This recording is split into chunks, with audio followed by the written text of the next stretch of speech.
Drum fills are a regular part of life for us drummers, and the fact is, they're not so easy to pull off.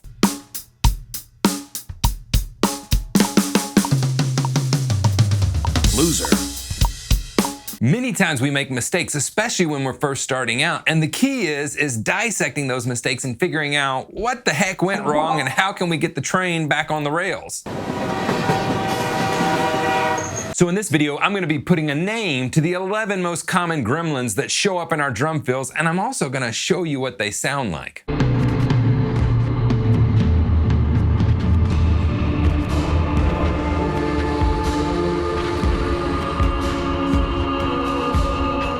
What about you? Which one shows up in your playing the most? Put it down in the comments below. I'm gonna be showing you the bad and the ugly, but that's not enough. You gotta know how to fix them. Well, I've included an audio download. It's linked in the video description as well as a pinned comment that's gonna talk you through each one of these gremlins and give you tips for how to work on them and fix them in your own playing. Let's get down to it and screw up some drum fills. The first one is called the Wanderer. This is where you start on beat 1 and you end on beat 1, but in between it's kinda wonky.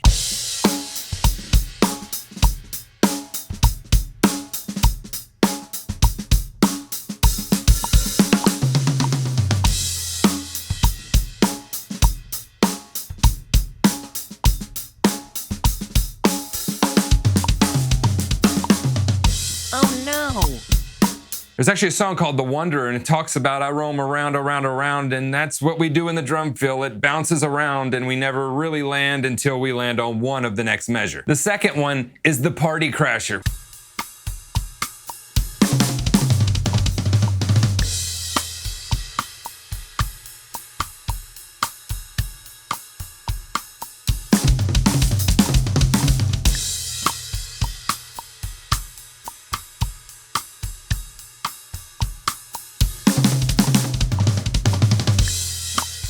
Oh no!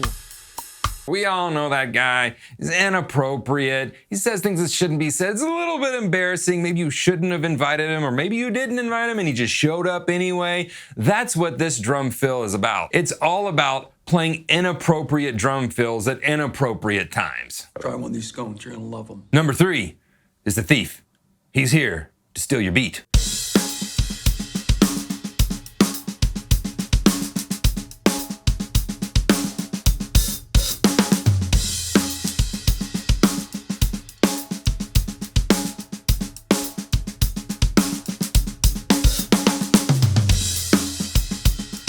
Oh no!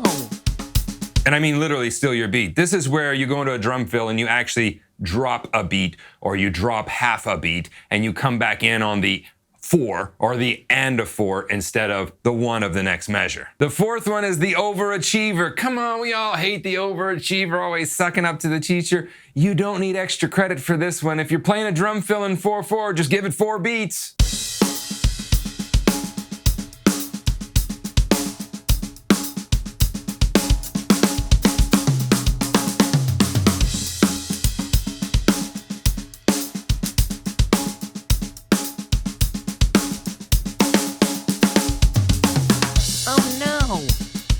This is where instead of actually dropping a beat, we add a beat to the end of it. So we add an 1/8 note, or we add a whole quarter note's worth of value, so the beat is actually 4.5 beats, or 5 beats, or 5.5 beats, whatever that may be. The fifth one, it's the blabbermouth. No one likes a one-sided discussion. Music is a language.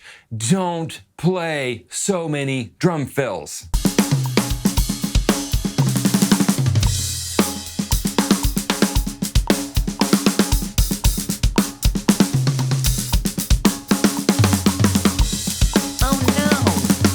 This is when you're just playing too many drum fills all the time in too many places in the song. Number 6 is the all caps.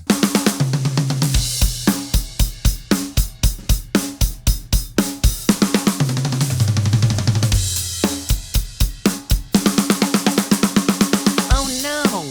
You ever talk to that person on social media or that person in your email that puts everything in all caps and everything they say is always yelling at the same volume? Yeah. Don't be that person. This one is where you play a drum fill and you use literally zero dynamics or articulation. It's lacking any dynamic flow. It's always loud or it's always too soft, and there's no articulation accenting within the drum fill at all. The seventh is something I call the OCDer.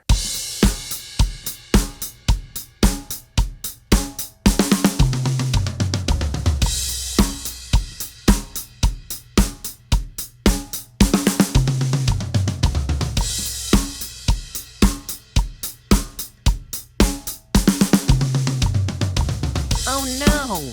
This is about you being obsessively compulsive about the drum fill always being the same. Every drum fill you play is always the same. Maybe you have 2 or 3, but they are always the same drum fill. Sometimes this comes from actually lack of ability. You just don't know enough to know more drum fills. You haven't explored them. And sometimes this comes from laziness and you just go on autopilot. And sometimes this comes from you actually are obsessive about needing every note to be in every place where you want it to be. And you've got 3 or 4 drum fills that fill that for you. And so you default to those. Number 8 is the trip at the finish liner.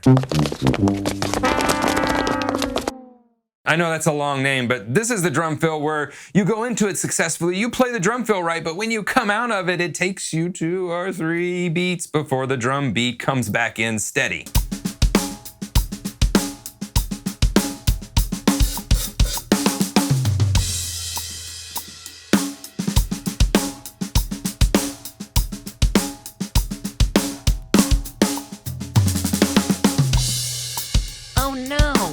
When you play that drum fill, you want to go into it successfully, play it successfully, but not only that, finish it successfully and come out into the next drum beat or back into that drum beat with 100% accuracy. The 9th is the Stair Fall. If you've ever fallen down the stairs, you know that it can start slow, but pretty soon things speed up and get really bad.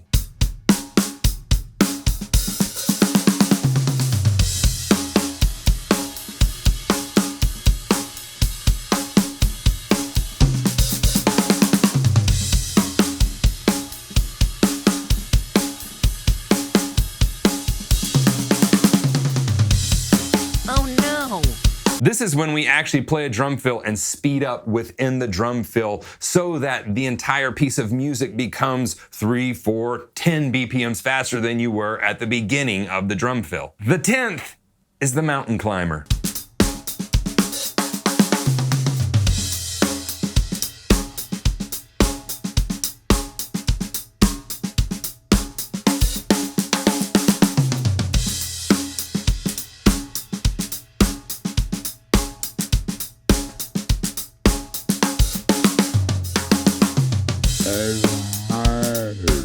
Now look, anybody out there that's ever climbed a mountain, you know you start out with the best of intentions at the bottom of the mountain and you're chugging up it, but by the end of it, you're literally on your hands and knees, gasping for breath, just hoping to get to the summit so you can be done with this horrible, horrible trip. This is actually the opposite of the stair fall. This is where you go into the drum fill and instead of speeding up, you slow the song down. And the 11th and final one is the Ball Hog.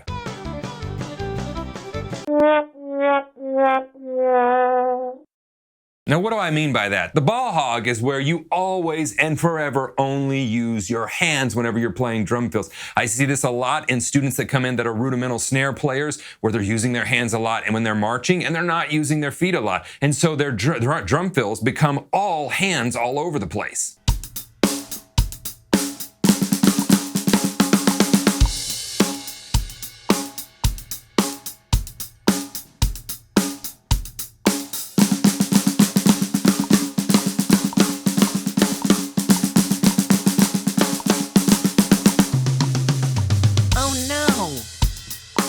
Look, sometimes this is called for, but guess what? You got 2 hands and 2 feet. Don't hog the ball. You got some great players on the sideline, coach. Put them in the game.